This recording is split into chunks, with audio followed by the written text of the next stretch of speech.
ನಮಸ್ತೆ, ಕನ್ನಡ ರಾಜ್ಯೋತ್ಸವದ ಶುಭಾಶಯಗಳು. ನಿಕ್ಕಿ, ನಾವು ಎಲ್ಲಿ ಹೋಗ್ತಿದ್ವಿ ಗೊತ್ತಾ? ಏನಾದರೆ ಸರಿ ಹೋಗಲ್ವಾ? ಓಕೆ.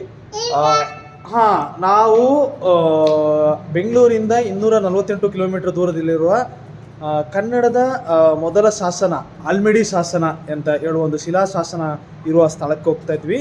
ಬನ್ನಿ, ಲೆಟ್ಸ್ ಗೋ. ಇನ್ನೇನು ನಾವು ಆಲ್ಮೆಡಿ ಗ್ರಾಮಕ್ಕೆ ರೀಚ್ ಆಗ್ತಾ ಇದ್ದೀವಿ. ಸರಾಸರಿ ಇಲ್ಲೇನೊಂದು 6 ಕಿಲೋಮೀಟರ್ ಇರ್ಬೋದು.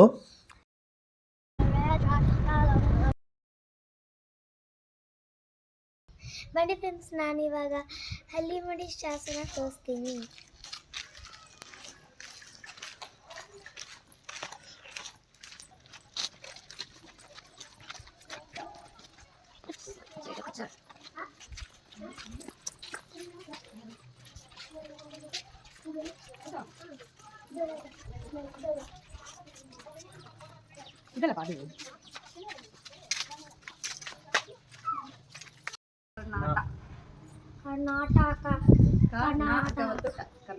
ಕರ್ನಾಟಕ. ಎಸ್ ಅಚ್ಚು, ಸ್ಟಾರ್ಟ್ ಮಾಡು, ಹೇಳು. ಕನ್ನಡದ ಹಳೆಯ ಶಾಸನ. ಕನ್ನಡ ಭಾಷೆಗೆ ಇತಿಹಾಸವಿದ್ದಂತಹ ಒಂದು ಹಳೆಯ ಪ್ರಮುಖ ಶಾಸನ ಎಂದರೆ ಆಲ್ಮೆಡಿ ಶಾಸನ.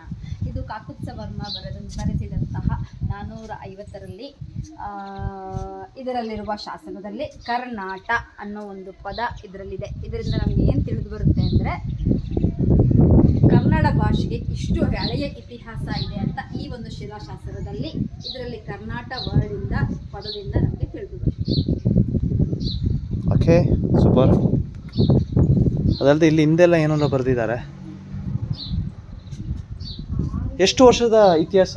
450, 2500 ವರ್ಷದ ಹಿಂದೆ. ಓ, 2000 ಅಲ್ಲ, ಹಾಂ, ಇವಾಗ 2025 ಅಲ್ವಾ? ಅದು 450. ಓಕೆ, ಬರೀ 450. ಸೊ 450 ಕೂಡ ಕನ್ನಡ ಇತ್ತು. ಕ ಅನ್ನೋ ವರ್ಡ್ ಇತ್ತು, ನ ಅರ್ಕಾವತ್ತು ಅನ್ನೋ ವರ್ಡ್ ಇತ್ತು, ಓಕೆ, ಟ ಅನ್ನೋ ವರ್ಡ್ ಇತ್ತು. ಸೊ ಇದರಿಂದ ಏನು ಅರ್ಥ ಆಗುತ್ತೆ? ನಮ್ಮ ಕರ್ನಾಟಕ ಅನ್ನೋ ಒಂದು ಪದ, ಕನ್ನಡ ಪದ, ಕ ಅನ್ನೋ ಪದ ಅಷ್ಟು ಹಳೆಯ ಇತಿಹಾಸವನ್ನು ಹೊಂದಿದೆ. ಸೊ ಓಲ್ಡೆಸ್ಟ್ ಲ್ಯಾಂಗ್ವೇಜ್ ಅಂತ ಹೇಳ್ಬೋದು ಹಾಗಾದ್ರೆ.